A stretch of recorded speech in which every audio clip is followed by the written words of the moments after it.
Olá, turma. Vamos aí para a correção da nossa atividade 6, em que você tinha que trabalhar utilizando essa tabelinha aqui e também consultando a sua tabela periódica, tá? Vamos entender aí. Na sua questão número 1, falava que tinha um elemento de número atômico 12. Eu coloquei ali grupo 12, mas ele na verdade faz parte do grupo 2, tá, gente? Aqui é errado. Aqui é 2, tá? Grupo 2, e por isso que ele vai ter carga 2+, porque olhando aqui na tabelinha, você vai ver que quem é metal e está aí no grupo 2, vai ter a carga 2+. Então, se o número atômico dele é 12 e está no grupo 2, carga 2+. Agora o Y, ele diz que faz parte da família 15, ou seja, grupo 15. Quem está no grupo 15 tem carga 3-. Por quê? Porque ele tem 5 elétrons na última camada, logo ele vai ganhar 3 elétrons. Lembrando o seguinte, na ligação iônica, sempre a união do metal com não metal, sendo que acontece aí do metal perder elétrons e o não metal vai ganhar elétrons. E aí a gente faz a fórmula unitária. Como é que a gente faz isso? O X, ele vai ter a carga 2+, então eu coloco aqui na parte direita, superior, na parte de cima, como se fosse um expoente. O Y vai ter carga 3-. Então, eu coloco também ali do ladinho dele. Aí a gente faz aqui o joguinho, né? A regra do escorrego, regra do X, regra do abraço, que seja, tá? Esse cruzamento aqui, ó, das cargas, inverte. O X que estava com 2, agora vai ter 3. E o Y que estava com 3, agora vai ter 2. Quando a gente inverte, a gente muda, a gente desce eles aqui para baixo, tá? E inverte também, né? Cada um vai ficar agora com o número trocado. Quando passa para cá, ele passa a ser número de átomos, tá? Isso significa o quê? Que essa substância aqui vai ter 3 átomos de X e 2 átomos de Y, para poder compor essa substância. Agora, quando está aqui em cima, na parte superior direita, a gente diz que é a carga, né? Que é diferente, tá? Carga é diferente da quantidade de átomos. Agora, na questão 2, ele te pediu a proporção de cada combinação ali dos elementos. Então, você iria analisar. Ele te deu o Mg e o Cl, sendo que magnésio, aí você ia lá na tabela periódica e encontrar que ele está no grupo 2. Se ele está no grupo 2, significa que ele vai perder 2 elétrons. Agora, o cloro ele é um halogênio. Se ele é um halogênio, está lá no grupo 17. Então, ele tem carga 1-, tá? Quem está no grupo 17 ganha 1 elétron. Por quê? Porque ele tem 7 elétrons na última camada. E aí, a gente faz o seguinte. Mg vai ter a carga 2+, o cloro vai ter a carga 1-, tá? Eu posso colocar aqui o número 1zinho, tá? Mas na hora que eu passo ali para a fórmula, não preciso pôr o número 1, ok? E aí, eu inverto de novo, faço o joguinho. O Mg vai ficar com o número 1 e o Cl vai ficar com o número 2. Só que lá na sua alternativa, você não ia ter as alternativas assim, Mg, Cl, 12. Não, lá vai estar assim, ó, 1:2. Ou seja, eu precisei de 1 átomo de magnésio e precisei de 2 átomos de cloro para poder formar essa substância.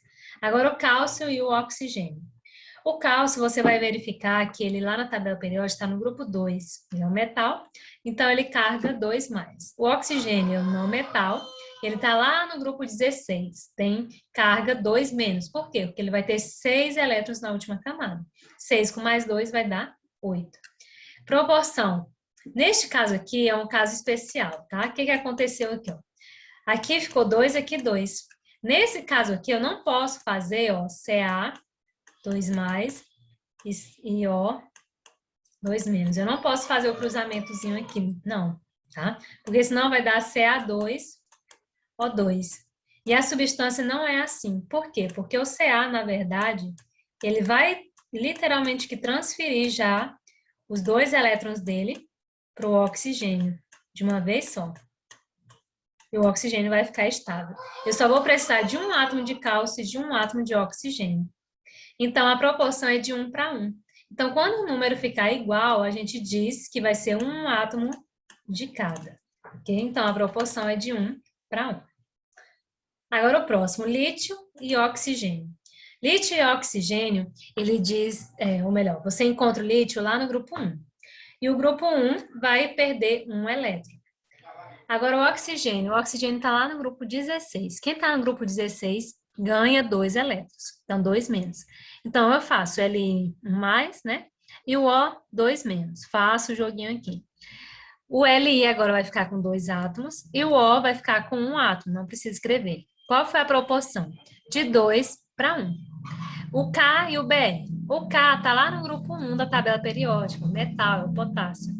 E aí, ele vai ter a carga 1 mais, que ele está no grupo 1. O Br, ele é o grupo 17, ele está lá no grupo 17, então ele tem carga negativa, 1 menos, porque ele vai ganhar 1 elétron.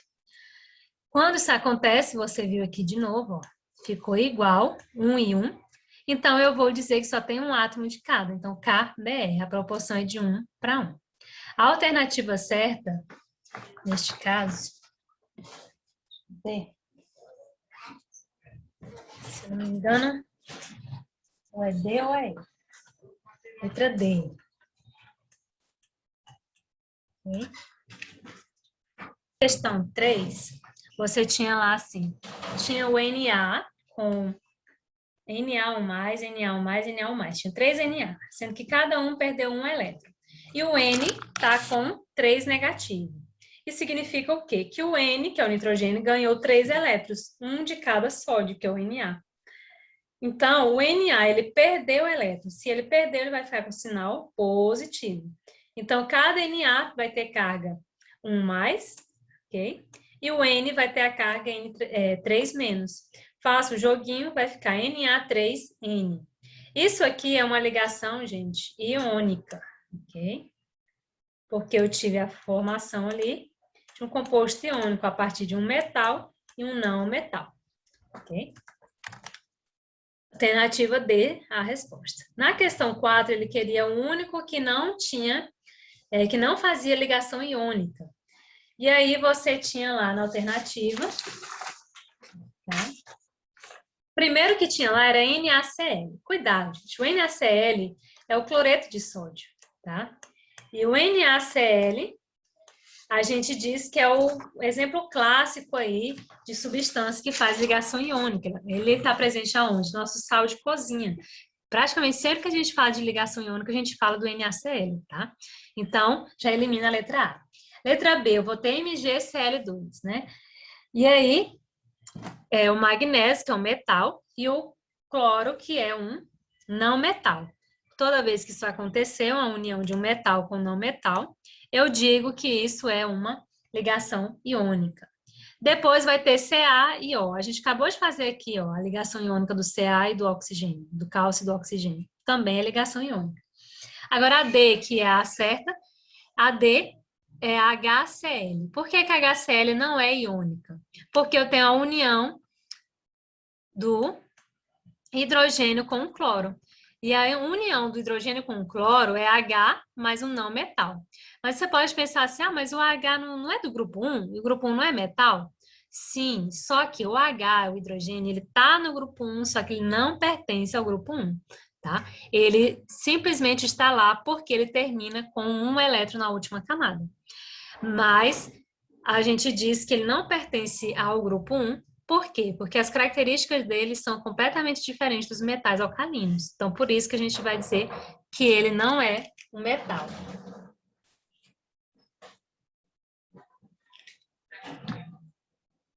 Tá aí.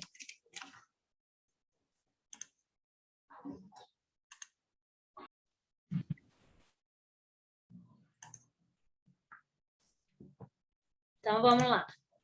Continuando.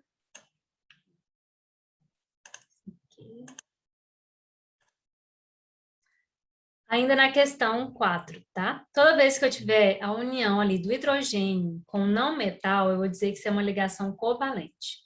Ou a união do hidrogênio com hidrogênio, também ligação covalente. Tem a união de um não metal com não metal, ligação covalente. Então, a alternativa certa é a letra D, porque eu vou ter a união do H com o não metal. Questão 5. Na 5 falava assim, em uma ligação química em que há grande diferença de eletronegatividade entre os átomos, irá ocorrer a formação de compostos. Cuidado, tá? Na ligação covalente, a gente viu que Um quer ganhar elétrons, o outro também quer ganhar. Então, não vai ter tanta diferença de eletronegatividade assim. O que é eletronegatividade? É a tendência de atrair elétrons, tá? Então, na letra A vai dizer assim, moleculares. Não, tá? Ligação covalente é que forma compostos moleculares. E geralmente ali não vai ser essa característica dessa ligação, de ter grande diferença de eletronegatividade entre os átomos, tá? Neste caso aqui, essa questão está falando de ligação iônica. Letra B, de baixo ponto de fusão. Na verdade, vai ter altos pontos de fusão, porque tem grande diferença de eletronegatividade. C, não condutores de corrente elétrica quando fundidos. Na verdade, vai ser sim condutor de corrente elétrica quando estiver fundido. D, insolúvel na água. Na verdade, a maioria dos compostos iônicos, como o próprio cloreto de sódio, que é o sal, é possível ser dissolvido em água. A maioria dos compostos, tá? Não são todos. E, que apresentam retículo cristalino. Sim, exatamente isso. Todo composto iônico aí a gente diz que é um retículo cristalino, é como se eles formassem cristais. Por quê? Porque eles geralmente, a maioria, estão no estado sólido, então as partículas deles estão muito unidas e são parecidas com cristal. Então, a alternativa certa é a letra E. Na questão 6, era fazer esse mesmo esqueminha que a gente já estava fazendo nas outras questões, tá? Ele diz lá, quando o elemento químico Al, alumínio, de número atômico 13, se combina quimicamente com o elemento S, que é o enxofre, número atômico 16, a fórmula e a ligação são respectivamente. Tá, a primeira coisa que você vai fazer, ele falou que o Al, falou que o elemento é o Al. Então, você vai lá na tabela, procura ele, vai encontrar ele no grupo 13. Quem está no grupo 13 vai ter carga 3+. O S, ele está lá no grupo 16 da tabela, então ele vai ter carga 2-, vai ganhar 2 elétrons. Aí você faz o esqueminha, o Al 3+, o S 2-. Vou inverter, vai ficar L2S3. Se a L2S3 é uma ligação iônica, por que iônica? Porque eu vou ter ali o metal com não metal. Toda vez que eu tenho essa união, eu vou dizer que é um composto iônico. Então, a alternativa certa, letra B. Algumas dessas questões provavelmente vai cair na sua revisão, tá? Desse assunto de ligação iônica e também da ligação metálica, que é o assunto que nós vamos ver mais à frente.